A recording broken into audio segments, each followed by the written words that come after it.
दोस्तों, आज के इस वीडियो में हम जानेंगे कि रक्षाबंधन का ये पावन पर्व क्यों मनाया जाता है। इससे ही जुड़ी कुछ रोचक कहानियां हैं जो देवतागण से संबंधित हैं कि रक्षाबंधन कब प्रारंभ हुआ और क्यों मनाई जाती है।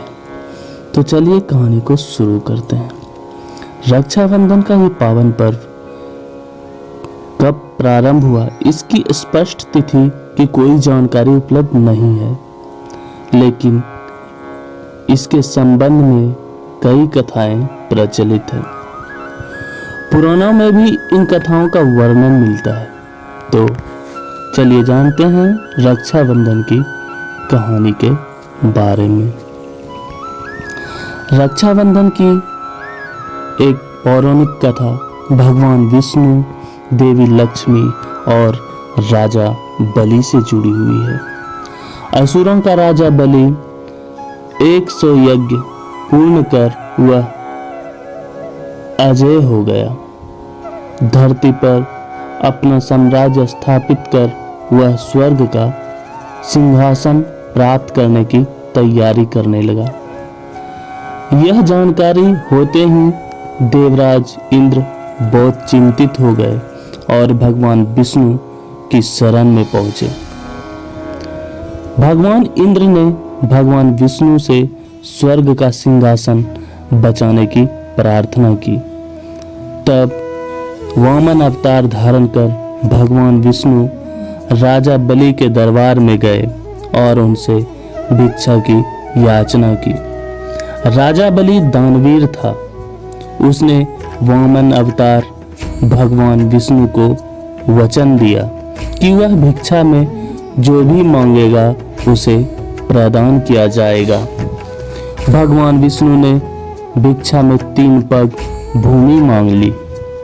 राजा बलि ने अपना वचन निभाते हुए वामन अवतार भगवान विष्णु को 3 पग भूमि दान में प्रदान कर दी और कहा वह 3 पग भूमि नाप ले।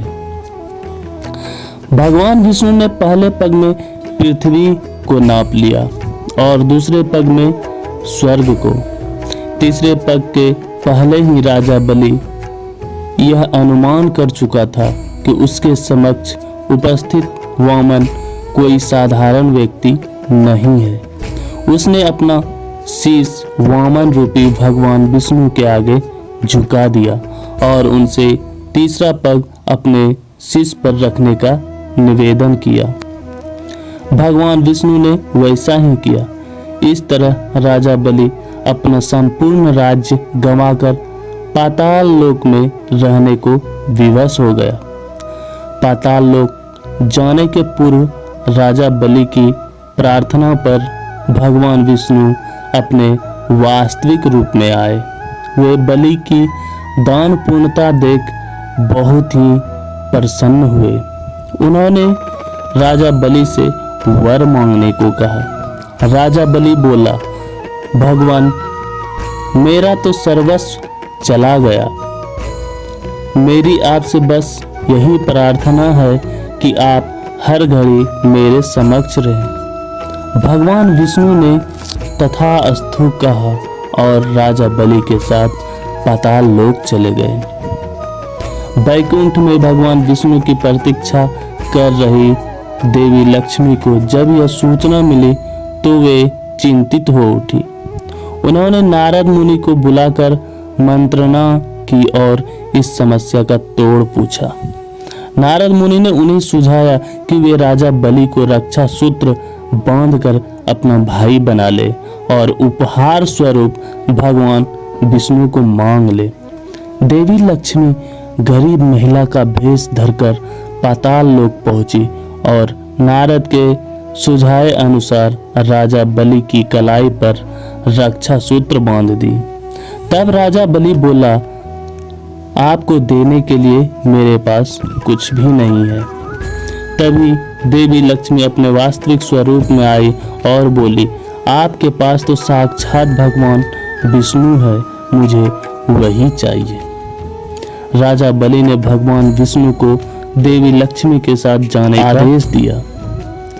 जाते जाते भगवान विष्णु ने राजा बलि से कहा कि वे हर साल 4 माह पाताल लोक में निवास करेंगे।